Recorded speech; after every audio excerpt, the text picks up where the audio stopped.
It's illegal to display Nazi symbolism, a swastika, or deny the Holocaust. That's clear. Is it a crime to insult somebody in public? Yes. Yes, it is. And it's a crime to insult them online as well? Yes. The fine could be even higher if you insult someone in the internet. Why? Because in internet, it stays there. If we are talking here face to face, you insult me, I insult you, okay, finish. But if you're in the internet, if I insult you or a politician... That sticks around forever. Yeah. So imagine this. You're sitting at home scrolling through social media. Maybe you comment on something controversial. Maybe you just express an opinion. And then at 0600, police are pounding on your door. You're arrested, interrogated, your phone and laptop seized. And what's your crime? A Facebook post, a tweet on X, a comment online that the government decided was offensive. Sounds like some type of dystopian nightmare, right? Maybe something out of North Korea or China. Not even close. It's happening right now in Germany. And if the radical left gets its way, this could be coming to America faster than you think. If somebody posts something that's not true, and then somebody else reposts it or likes it, are they committing a crime? Yeah, in the case of reposting, it is a crime as well, because the reader can't distinguish whether you just invented this or just reposted it. That's the same for us. Germany's government is weaponizing law enforcement to crack down on speech they say they don't like. And the worst part, the U.S. left-wing deep state legacy media is cheering them on.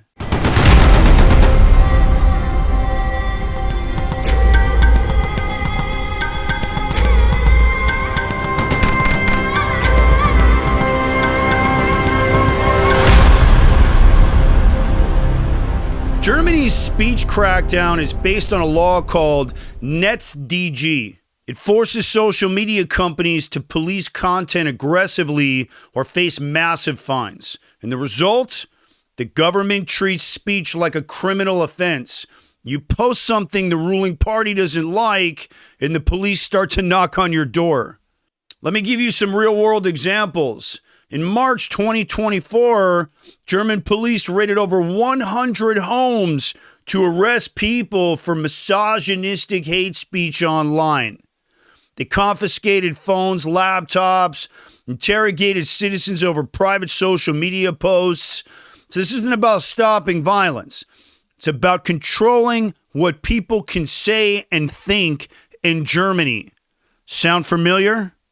German prosecutors admitted to 60 Minutes that it's illegal to insult someone, including a politician, in public or online. You can also go to prison for sharing misinformation, or what they call misinformation. Let me say that again.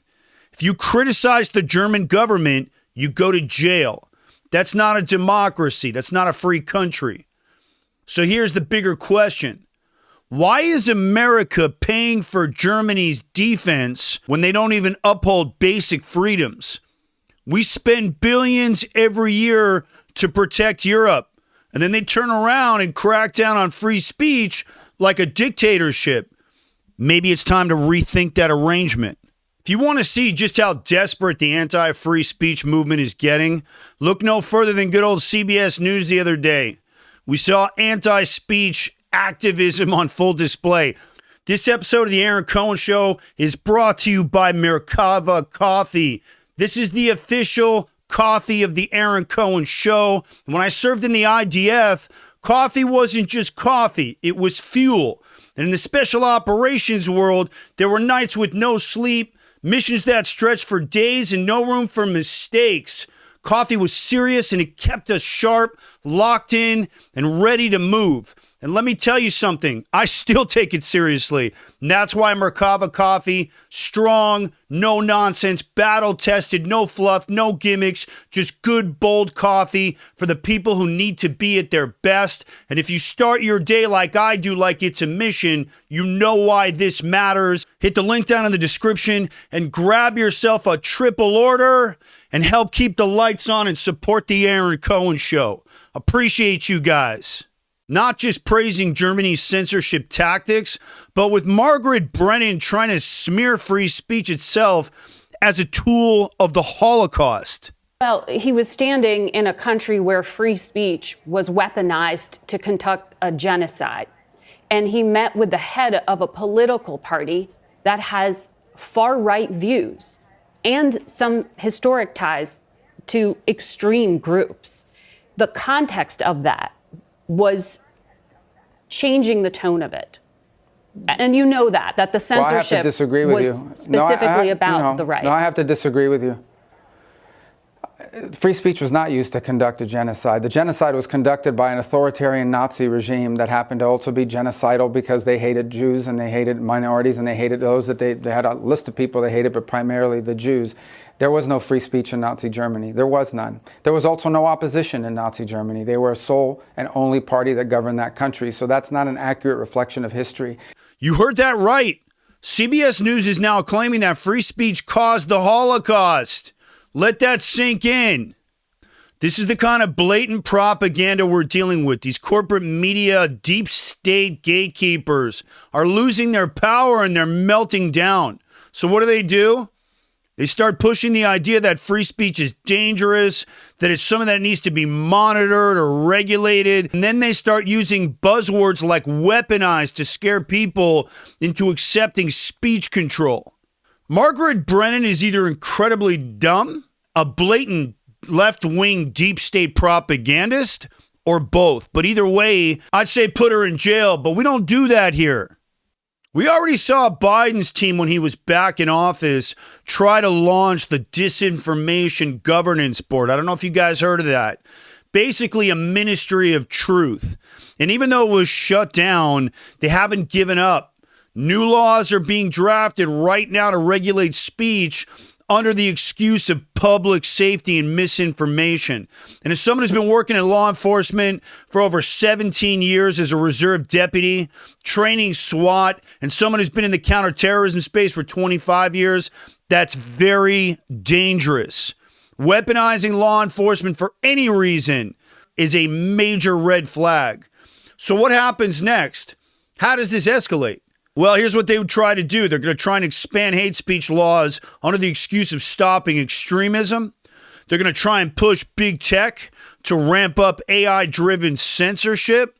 They're going to start debanking people, cutting off financial access for wrongthink. It's a bunch of ways here. They could use law enforcement to prosecute political opponents like we saw with Trump under the banner of domestic extremism. We're already somewhere around step 2, and step 3 is coming fast. And if we don't stop it, step 4 is going to be here before you know it. And we've seen this playbook before. We saw it in Germany. We saw it in other communist regimes.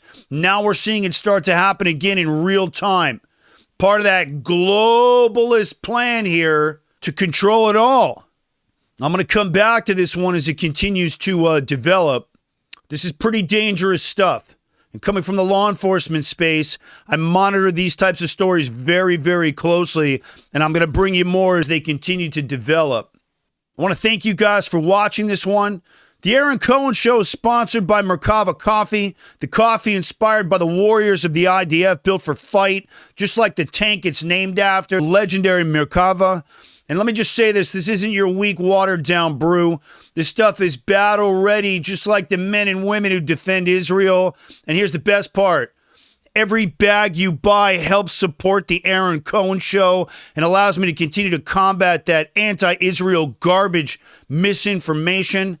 So if you stand with Israel and you stand with Israel's finest warriors, do me a favor, grab a bag and help support the Aaron Cohen Show. And let's keep fighting this mission together. I appreciate you guys watching. I'm Aaron Cohen. You're watching the Aaron Cohen Show, and I'll catch you guys soon on the next one.